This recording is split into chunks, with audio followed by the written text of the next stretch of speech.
Last 2 দিন থেকে ride করতেছি সিএলসি 250। তো সিএলসি রাইড করে যে প্রপার মজা সেটা আমি আজকে পাচ্ছি, কারণ ঢাকা শহর পুরা ফাঁকা, যেদিক দিয়ে মন চায় সেদিক দিয়ে রাইড করতে পারতেছি। তো আরেকটা ব্যাপার হয়েছে, সিএলসি রাইড করতে এসে আমার যেটা হয়েছে যে আমি না খুব ভদ্র রাইডার হয়ে গেছি। ধরেন যে ওই সামনে একটা বাস আছে, তো আমি বাসের কম করে হলে 5 হাত পিছনে ব্রেক করতেছি। তো আমার কাছে মনে হয়েছে যে ও আমি তো অনেক ভদ্র রাইডার হয়ে গেছি। তো সিএলসি মজা পাচ্ছি, বেশ 2 দিন থেকে দুই দিন হলো রাইড করতেছি, বেশ মজা পাচ্ছি। পুরো একটা রাজকীয় ভাব আছে। আর মেইন আমার কাছে যেটা ইস্যু মনে হয়েছে যে এটা হচ্ছে অনেক বড় গাড়ি, আর আমরা যেহেতু স্পোর্টস সেগমেন্ট চালায় অভ্যস্ত, এখানে এসে আসলে অ্যাডজাস্ট করতে কিছুটা সময় লেগে যাচ্ছে। তো অ্যাডজাস্টটা হয়ে গেলে আমার মনে হয় যে এটা বেস্ট ভালো ডিল।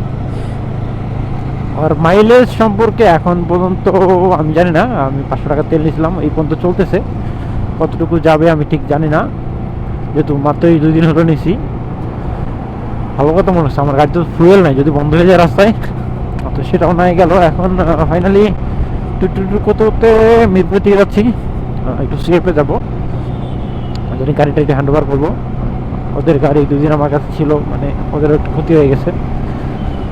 তো সিএলসি চালায় ওভারঅল আমার কাছে যেটা মনে হয়েছে যে মোটামুটি এইটা হচ্ছে যারা কুল ঠান্ডা মাথায় চালাইতে চায়, একদম কুল রিল্যাক্সে চালাবে, লাইক হচ্ছে লম্বা সফরে যাবে, রিল্যাক্সে যাবে, তাদের জন্য একদম পারফেক্ট জিনিস। হ্যান্ডেল বারও জোস, পজিশন জোস, ব্রেকিং সিস্টেম মাশাআল্লাহ খুবই ভালো। আবার এটাতে টিসিএস কন্ট্রোল আছে, তো ব্রেকিং এবং ব্যালেন্স নিয়ে আমার মনে হয় না যে কোনো ইস্যু হওয়ার কথা কারো। তারপরেও বলা যায় না, দুর্ঘটনা তো দুর্ঘটনা, আমিও এই যে মাঝখানে একটা দুর্ঘটনা ঘটেছে, তো তারপর সিএলসি চালাচ্ছি। তো ওই মানে ওইটা না হলে হয়তো আমি সিএলসি রাইড করতাম না, কারণ আমি নর্মালি স্পোর্টস সেগমেন্ট ছাড়া নেকের সেগমেন্টে আমাকে খুব বেশি টানে না এখন, স্পোর্টস সেগমেন্ট ছাড়া। তো সিএলসি রাইড করতেছি অতটা বাধ্য হয়ে, তো ভালো লাগতেছে। সিএলসি রাইড করতে বেশ ভালো লাগতেছে, মনে হচ্ছে যে আমার সামনে পুরা একটা সমুদ্রের মতো ফাঁকা জায়গা। জাস্ট স্পোর্টস সেগমেন্টে এত কিছু হয়, আমি মিটার দেখতে হয়, তারপর উইন্ডশিল্ড থাকে, সব কিছু মিলায়। তো এখন যেটা মনে হচ্ছে পুরা সামনে যতদূর দেখা যায় পুরাটা হচ্ছে একদম সামনে, যতদূর দেখা যায় পুরাটাই হচ্ছে ফাঁকা আর ফাঁকা।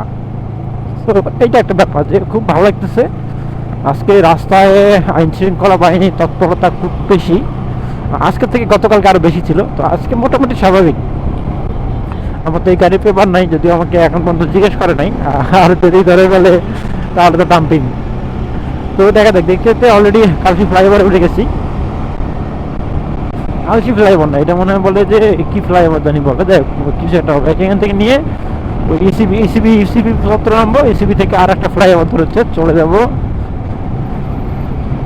11 নম্বর। আরে আমার এই যে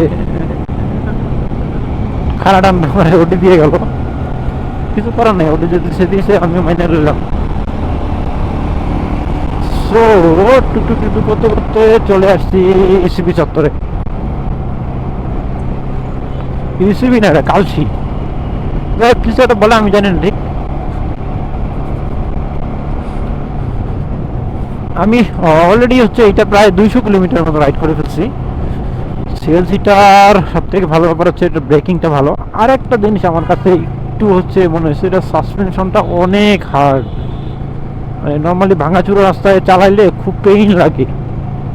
আমার স্পোর্টস সেগমেন্টে তো আমি রেগুলার যে রাস্তায় যাতায়াত করি, তো ওইটার ফিলিংস আর এইটা দিয়ে আমি রাইড করে আমার কাছে মনে হয়েছে যে এইটার থেকে স্পোর্টস সেগমেন্ট বেটার। তার মানে হচ্ছে যেহেতু এটা কুজার, এটা সাসপেনশন আরও ভালো হওয়ার কথা ছিল স্পোর্টসের থেকে, কিন্তু এইটা মোটামুটি বেশ বেশ হচ্ছে ডেঞ্জার মনে হয়েছে আমার কাছে, যে ওইটার তুলনায় এটা অনেক বেশি হার্ড, মনে হচ্ছে ওইটার তুলনায় এটা অনেক বেশি হার্ড। সো দেখতে দেখতে মিরপুর চলে আসছি, এখন হচ্ছে ইসিবি চত্বর দিকে যাচ্ছি। স্পিডোমিটার হচ্ছে 60।